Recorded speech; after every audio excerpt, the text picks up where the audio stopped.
Welcome. Tonight we're going to focus on those physical stressors. We're going to talk about tech neck. So we're going to talk about it. We're going to talk about the bad posture and how that is causing a lot of damage, and some of the reversibility that we can have with people who have tech neck. How do we reverse that? How do you alleviate some of those shoulder pains? And what's a chiropractor do for this? We're going to talk about those basic options today. All right, raise your hand. Keep it up if you've used your phone. Now, how about if you have any neck or shoulder tension or achiness in the past week? Me too. All right, case closed. We need to do better, right? You're not alone, right? You're in the right place. We all can be affected by poor posture and the use of technology. Technology and poor posture are epidemic. The problems of forward flexed posture and pain is epidemic. And there's no pill that puts your neck back into the right place. There's no surgery that's going to fix that. In the end, you might need surgery if we don't talk about it now. So tech neck is ultimately the strain and stress of injury that builds up over time when you repeatedly use technology, because your head's forward, it's bending forward, it's looking downward. But tech neck is a physical position that you are stuck in that is causing stress and strain and pressure on muscles and ligaments and tendons. And ultimately, if you don't start to change that pressure, it can start to affect your bones and your discs. People don't realize that your head, it's about the weight of a bowling ball, right? So if you're carrying a bowling ball, if I had you all, just imagine you're holding a bowling ball. Just hold it right now. Just hold it there. And if I said, okay, listen, I need you to hold it as long as you can, what are you going to do with that bowling ball? Are you going to put it out here? If I said, I need you to hold it as long as you can, or are you going to keep it here? You're going to keep it close. Our heads are out here. Our bowling balls, when we're on technology, are held out in front of us. And if I had you hold that bowling ball, if I said, okay, let's see how you can hold it, what are you going to start to feel, you think, Leah? What are you going to feel when I have you hold your bowling ball out there? What's going to get tight? Your arms? Your arms. For sure.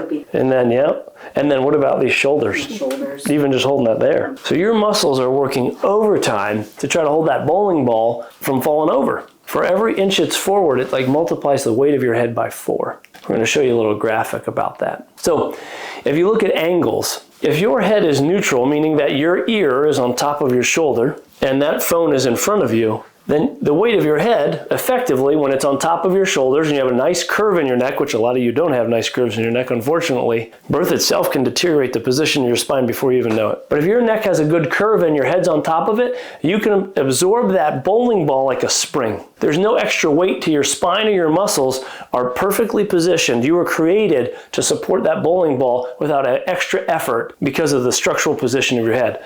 That mechanical position, though, is altered even at a 15 degrees forward head tilt. So if you have to look down, if you tilt your head even 15 degrees, which isn't a lot, right? 15 degrees. That means that 12-pound head is now 27 pounds. So your muscles are starting to work now. You can hold 27 pounds. That's not that heavy, but do it all day. Do it all year. Do it for a decade. Do it for your whole life. Even this is going to put stress and strain and pressure and cause deterioration of your body in many, many ways. Just 15 degrees. And have you ever seen someone walking down the street looking at their phone? It's probably more than 15 degrees, would you say? Probably more like 30. So now we're talking about 40 pounds. Your head weight's now quadrupled almost, and you're gonna feel it. You can do all the exercises you want, you can get all the adjustments you want, but if you don't start to change the habits and where your phone's at and how you're looking down at your phone, you're gonna have problems. And that's just in the musculoskeletal system. There's other brain-related issues too. But look at this. Let's say you get to over 45 degrees, 60 pounds. Effectively, your head feels like 60 pounds to the muscles and the ligaments and joints. They're going to wear out faster. The longer you're in that position, the faster it will wear out. So in your neck, your muscles are starting to fatigue and get tense when we're in these positions. The disc is compressed and it can start to degenerate, like I said, over time. The nerves are definitely irritated. I want to remind everyone that your nerves are the most sensitive structure in the spine. They're so sensitive that you were created with bones to protect that very sensitive structure. The strongest structures we know of, those bones, protect the most sensitive structure, your nerves. So how important are your nerves?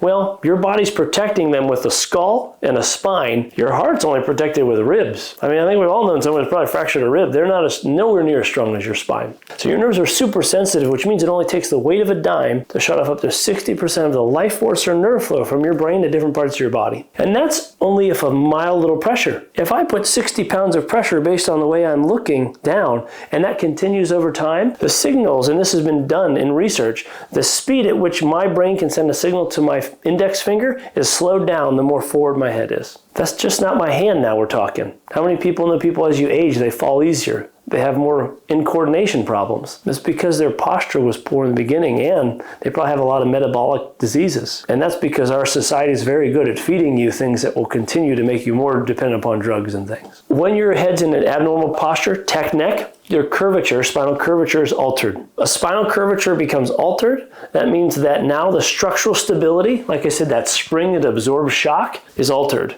And that means that you take a curve and you weaken that curve. It's like weakening the dam. It's going to break somewhere. It's going to break. Poor posture can lead to so many things. I think I was alluding to this, but what's at risk? Just looking down too much. Brain fog, fatigue. You breathe more shallow when your head's down. You're not using that diaphragm. Your stress response is increased. And this one I like to harp on because your brain, we say, is kind of that master controller. And it has an amazing pharmacy of chemicals it could produce. So we want to work with it, not against it. But we might have a lot going on, and we might be sending signals from our brain to our body that says stress, stress, stress. But our body also sends signals back to our brain. And I want you to remember that you can change your physical body, can change your mental makeup, can change the chemicals being released in your brain. It's not always from a top down. It can be a bottom up. So when you change your posture to more of a, we call this kind of the surrender, an open, extended position, your brain is already relaxing. It's producing more serotonin and less of that cortisol. But when I'm in this protected, flexed, kind of just stressed position, depressed position, I mean, in medical research, one of the diagnosis for depression is posture. When they have to diagnose it, the posture can tell us depression. It's already changing your chemicals in your brain. So if we stay forward, we stay depressed. Open up. More often, open up. We talked about balance and coordination. You can read all those things. Who's at risk? Who isn't at risk? This is wild, right? You guys can read this. An average American over 7 hours a day looking at screens. That number goes up, for remote workers, students. I mean, great. Our kids have technology. They can do so many things. They all have computers, but bad, they're on computers. 2020 study that found that neck pain is now the 4th leading cause of disability worldwide. 4th leading cause of disability. So how do we fix some of this? Let's get into some of those basic things. And the home rehab kit we have is tremendous tool to help prevent or at least start to retrain the body. It's a good starter for anyone. So if you don't know about it, ask us about the QR code we have here that you can watch the exercises. You can watch how to use the fulcrums. That's probably the best thing I can obviously tell you, but there's habits and things we need to talk about. Can it be reversed? Well, the good news is as much as your brain is plastic and changeable, so is your spine. Even with arthritis, it's still changeable. We can't get rid of your arthritis, but we probably can still change the position to some degree. It will take longer, it will be harder, the longer you've had this problem. I guess that's the not so great news. So when you have subluxation, even if you're a young kid, you come in here and I say, you are subluxated. That's not good. What that means is that they have muscle spasm, they have stress and strain in their ligaments and their tendons. I mean, they already have some inflammation and tension in their tendons. What they don't have probably yet is arthritis and disc problems. But if I keep those tendons locked up, the muscles keep spasming, then their bodies will develop arthritis and disc problems because it hasn't moved properly for decades. So this is what can happen is the longer we've had it, the harder it is to change. If you do have tech neck, on x-ray you basically have a spine that's not curved at 42 degrees and it's forward or flat, that's on an x-ray, definitely can be changed. There are some people's spines that are very resistant to that change and there's some that will change very quick. But to start to help prevent it, and the minimum is stretching your neck. If we're forward, one of the biggest things we need to do is just start looking up and start looking back. And if you truly have ligament changes, it's going to take at least 10 minutes of a stretch, which is why I talk about the home rehab kit. I don't want you to try to hold for 10 minutes. There's kits and devices we can use where you stretch those ligaments over 10 minutes and you have a chance of changing the ligaments so they don't rebound back to the old position. You need to be flexible and we need to have strength, and then we'll need to make sure that we're using our phones out in front of us more. Our computers should be more up at our eye levels. We should be standing probably 2/3 of the time and 1/3 sitting. Those are some of the big keys here. So some of the most basic stretches to try. First is going to be your chin retractions. That's a great one. You can get up on the wall and try to just push your head straight back to the wall. Not extend it. Push it back. Push it back. You're working these deep neck flexors that are weak. You're strengthening those. Home rehab kit again will make this all happen. Your scapular levator right here, it's a muscle that goes from your shoulder and it goes up to your skull. And when it's forward, it's getting pulled all day long. So it's got a big old knot in it. And you can basically stretch it by pulling it straight down You turn your chin to basically like if it was a clock. I turn it to 2 o'clock and then I pull, and I really try to tuck my chin like I'm trying to force it into my neck where I can't talk. I'm like Darth Vader. And you want to pull and keep this hand down. Just really pull that down. Almost every patient of mine has tight muscles in their pecs because we roll forward. If you want to test and see if you have tight pecs, get in the mirror and look at yourself. Are your thumbs pointing at the mirror? Or are the back of your palms pointing at the mirror? So just don't think about it. Just close your eyes, relax, and then look in the mirror. Me, I'm kind of rolled in. My thumbs are pointing maybe at a 45. That's still rolled in. Why? I mean, do this all day, right? So chest openers are great. You could try to touch your thumbs together. You could even do it just like this. If you're sitting at a desk, it's like keep your elbows real close to you and just rotate your thumbs backwards. Just that. You could also try to come all the way back. It's good that you can even grab a band and try to pull it apart. And that gives you a stretch, but it also strengthens in here. So most people are tight in the front. They're weak in the deep muscles, but they're tight here, and then they're really weak back here. And that's where the exercise comes in. So we need to stretch out the chest because it's stopping you from getting strong in the back. And we need to stretch those muscles up here because you are weak in the front. So those are some of the simple things. Thoracic extension just is opening up. You can lay on a foam roller and just lay over it. Relax back. We want to strengthen the scapular retractors. What in the heck does that mean, right? So let's talk about that. If I protract my scapula to this, so if I'm like way forward like this, that's protracted. Retraction is this, means that I'm pulling my shoulder blades back.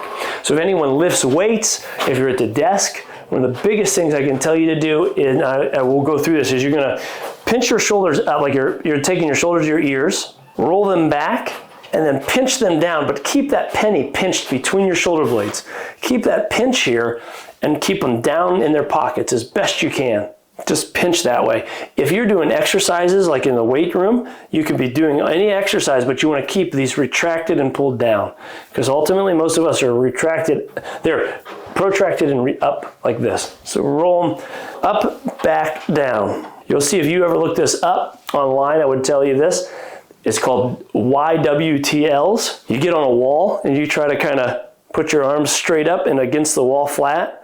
That's a Y. Like a W would kind of be like this. T, and then the L. The L is the easiest. So if you think about reverse, I can't even say it in reverse, so I'm not going to try. But start with the L, and then you can maybe try to work up to a T. Eventually the W is even harder, and the hardest would be the Y. And I'm so tight, I really truly couldn't do this properly if there was a wall here. My hands wouldn't be on the wall. But start with that L, trying to work that up to the T. And we'll tell you how much you have to loosen and strengthen. We have to strengthen the back muscles, which is pulls and retractions, and we have to loosen up the front. Those are the most, if you want to look up online, it's called, it's upper cross syndrome is the term, and you can read all about this. But upper cross syndrome and how to correct it with exercises, that's what all these things are. Bring your phone to eye level, we talked about that. Use the 20-20-20 rule. Every 20 minutes, look at something 20 feet away for 20 seconds.